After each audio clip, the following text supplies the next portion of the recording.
What's up, everyone? Shaq here for EDM.com, and you know who this is. In the midst of his new live show, Sync, coming off of a big show in his hometown of Liverpool, and pretty hot topic these days on the internet. James Hype, how are you, sir? I am good, man. Thank you for the intro. Of Thank you so much for doing this today. Now, course. um, let's talk about the hometown. So I don't know how much of an MMA fan you are, but we got one UFC fighter repping Liverpool hard, and that is Paddy the Baddy Pimblett. Buddy, the buddy. Every time I interview the man, I am struggling. I'm holding on for dear life to try and understand what he is saying. That is a no fault of his own. It always gets me thinking, though, like how digestible is that Scouse accent to people outside of Liverpool from the rest of England?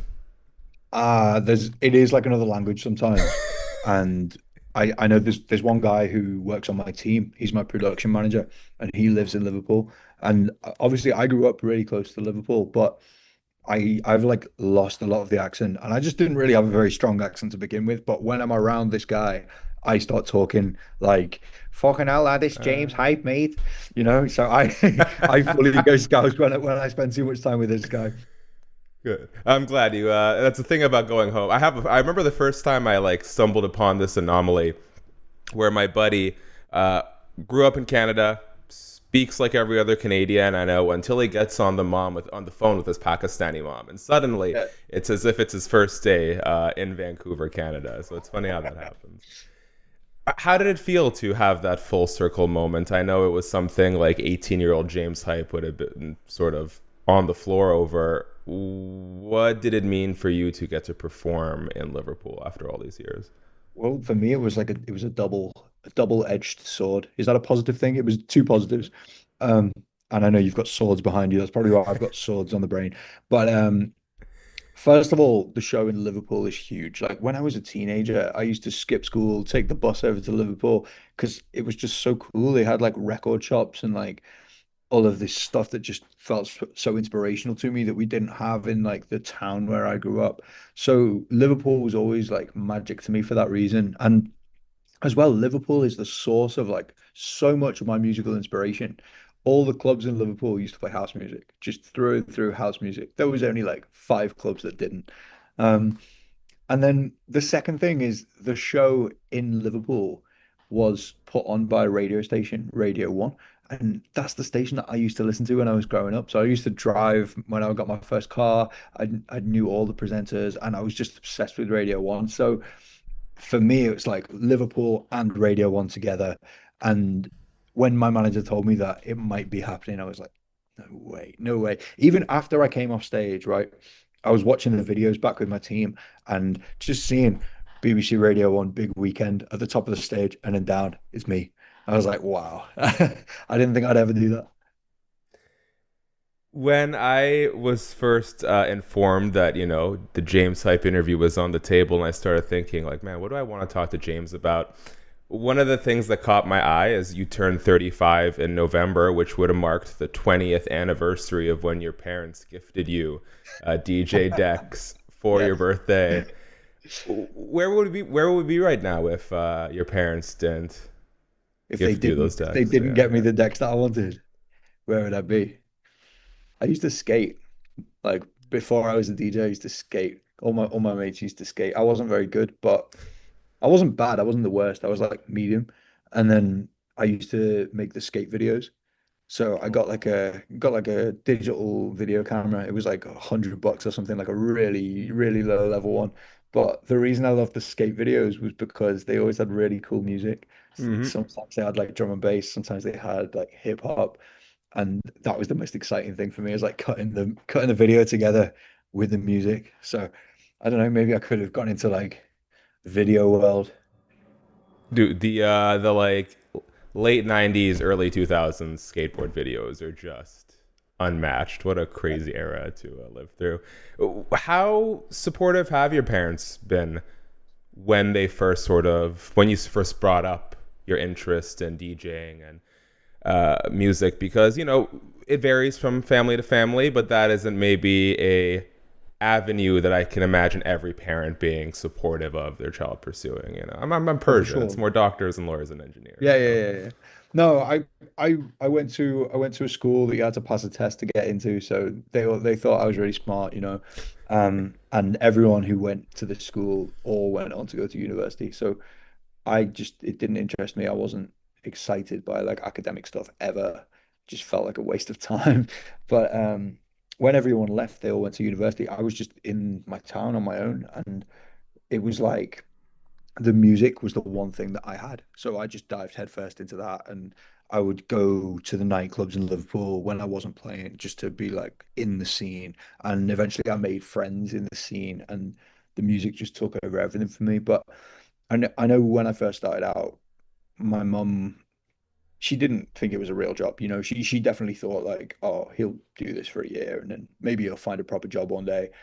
Um, and I got to a point where like I was making all right money and I moved away from home and stuff from being a resident DJ, and they just didn't understand what I did, but they knew that I was surviving. And it wasn't until 2017 where I made my first successful record, and I got like one of those gold discs that goes on the wall, and I got it and it went on the wall in my mom and dad's house, and then they're like, okay, now we get it. You know, you oh, kind of have to speak the language of the older generation because they yeah, they see social media or whatever, but that doesn't really mean anything to them. To me and you, then we see the social media and we see like statistics and we're like, oh yeah, that's good. But to my parents, they're like, unless you're like in the newspaper or something, they're not interested.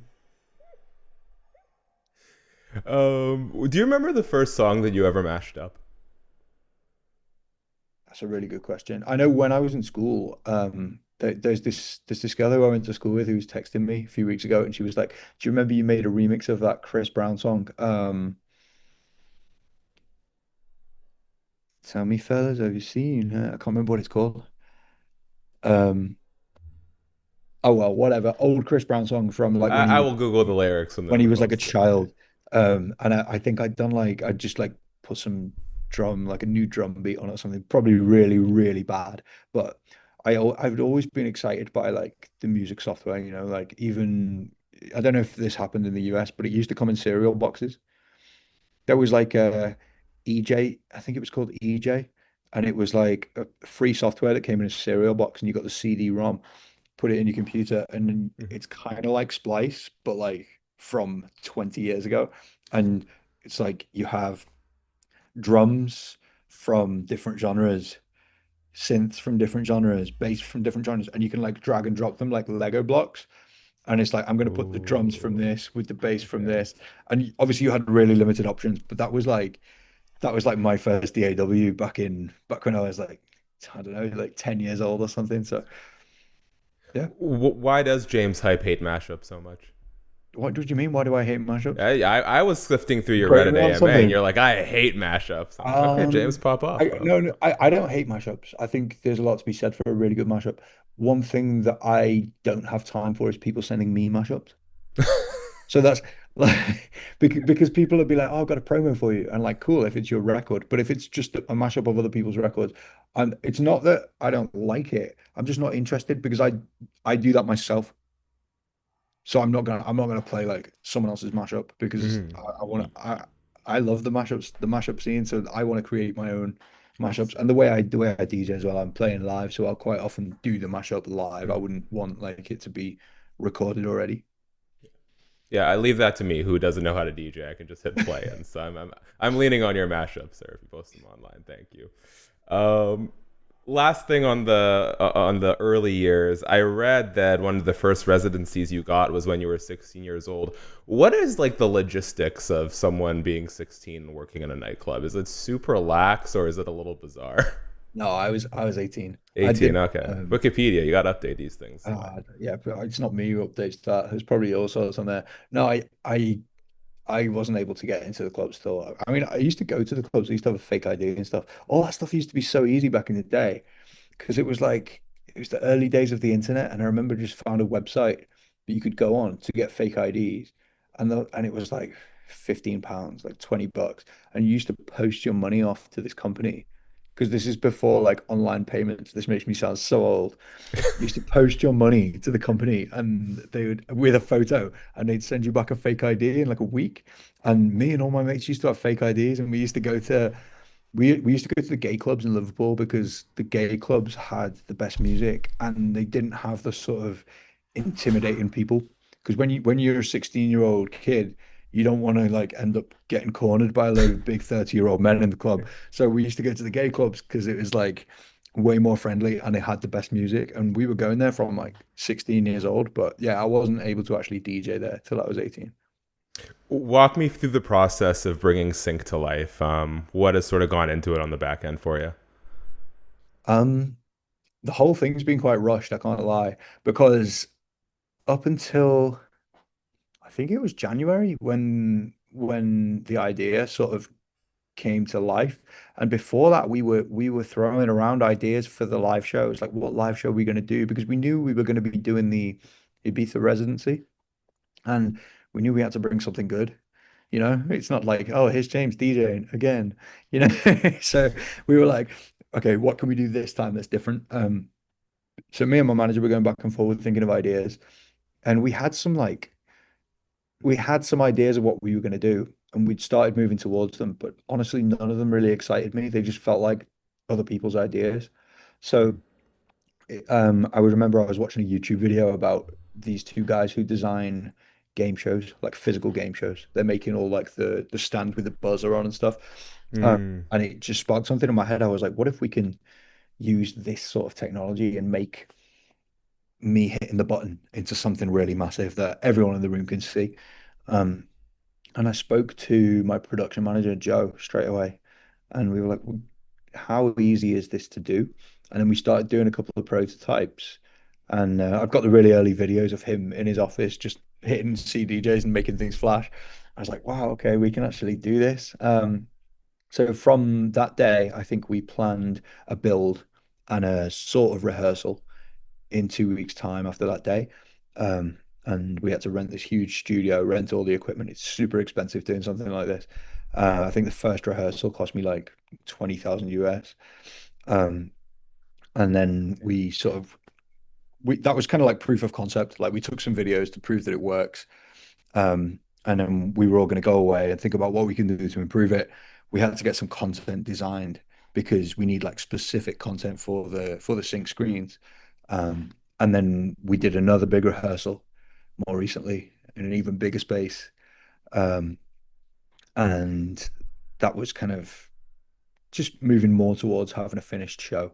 Mhm. And then we did another rehearsal in Ibiza like last week, just to make sure that everything's working in Ibiza because it's really tough. There's so many things that could go wrong that every time we want to build this thing, we need to test it again. I'm hoping that one day we'll get to a place where it's just like it's ready. Turn But on, yeah. right now, it's very much at the stage where there's a lot of people like hope it works. Oh, that's usually the pace of these kind of Yeah, things. Have you recovered physically from like your 7 day stretch from Vegas to London to Ibiza to Philly to Liverpool? I feel quite good right now. Yeah, I've been in Vegas Congratulations. since Sunday. I've been in Vegas since Sunday. It's now Wednesday.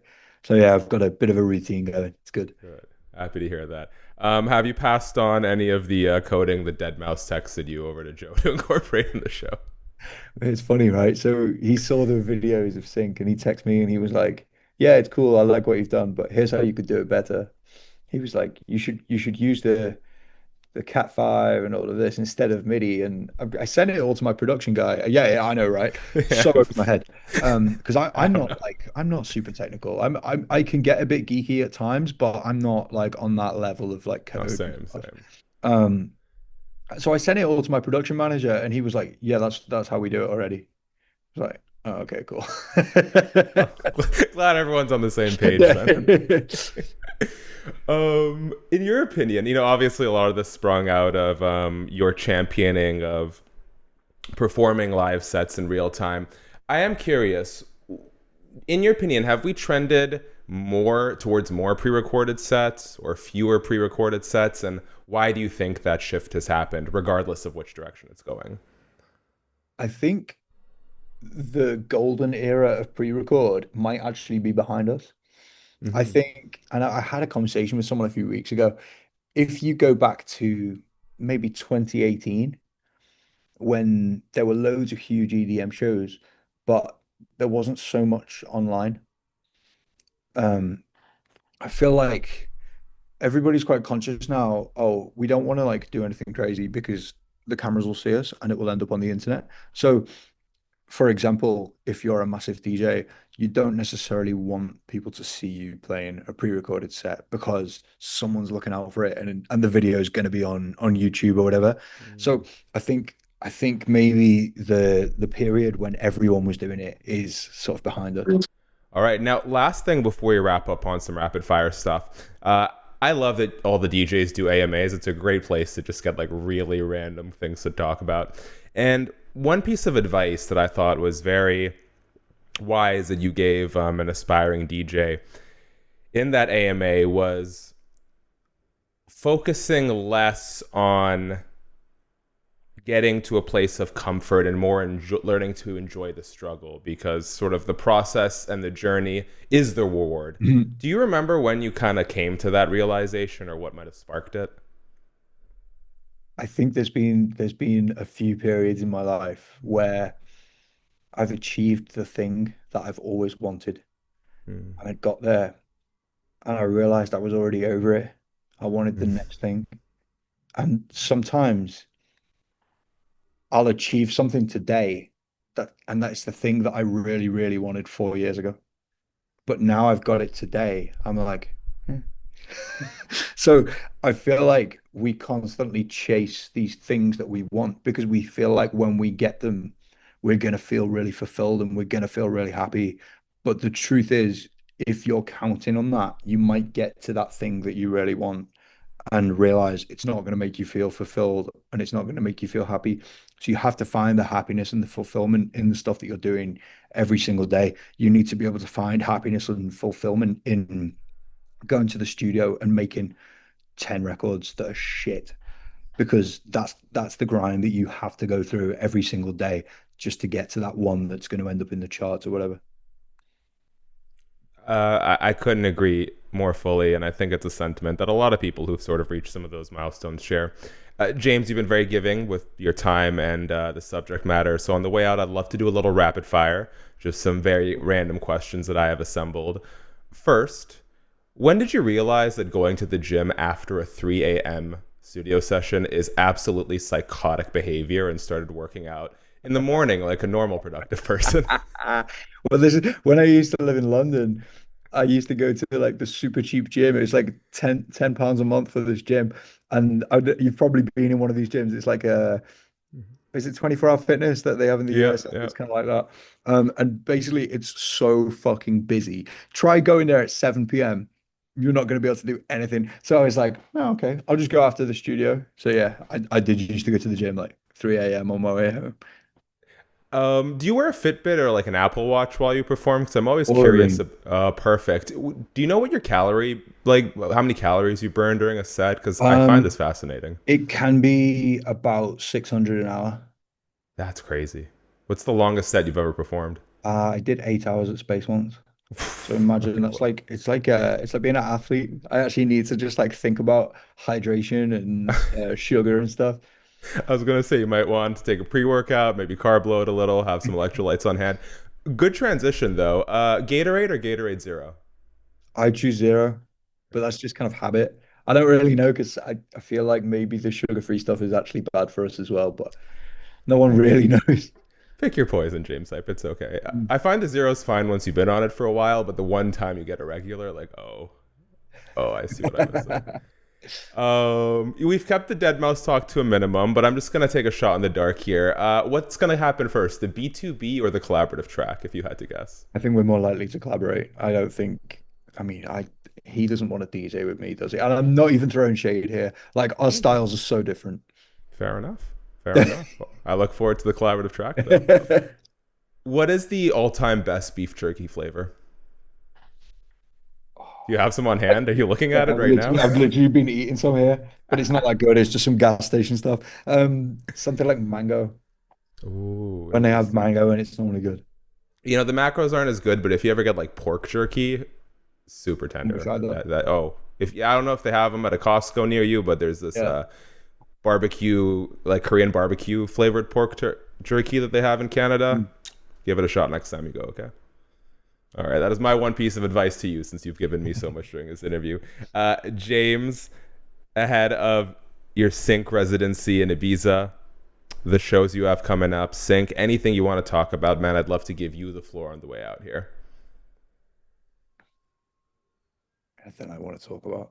I just want to send a message to anyone who's going through the process of trying to become a DJ and trying to become an artist, because that's the process that I've been living night and day for, like you said, 20 years. And yeah, I just want to share some encouragement. Like I'm a normal guy like you. I don't have any special skills, special abilities. I just turned up and put the work in every single day, whether that was making tracks, doing a DJ set for 6 hours, just repetition and repetition. And through that process, you're going to learn, you're going to get better. So don't believe that anyone's any better than you. You can do it if I can do it.